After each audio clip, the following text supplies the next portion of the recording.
పొద్దున్నే లేచి సూర్యుడిని చూడబోయా, వినాయకుడు ఏమిటో శివుడు ఏమిటో అన్నీ తెలుసు. సూర్యుడినే చూడండి, అందరు దైవాలు మనకు కనపడరమ్మా. మన అదృష్టం సూర్య భగవానుడు ప్రత్యక్ష దైవం. కనపడుతున్నాడు, హాయిగా కనపడుతున్నాడు. 15 కోట్ల కిలోమీటర్ల దూరంలో ఉండి ఒక కిరణం మనకి ఇక్కడికి చేరాలంటే 9 నిమిషాలు పడుతుంది.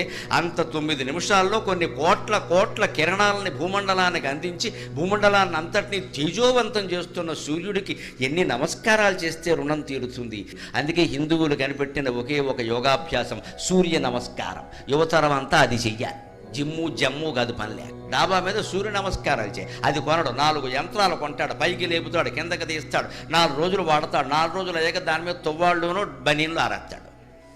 అది ఎందుకు కొన్నామంటే తువ్వాళ్ళు బనీన్లు ఆరేడారు. సూర్య నమస్కారానికి యంత్రంతో పని లేదండి. ఓ తుండుగొడ్డ, ఓ చాపోటి డాబా మీద వేసుకుంటే హాయిగా చేయి, ఒళ్ళంతా బాగుంటుంది. రోజు సూర్య నమస్కారాలు చేసేవాడికి, రోజు సూర్యోదయం సూర్యాస్తమయం చూసేవాడికి డి విటమిన్ లోపం రాదండి అసలు.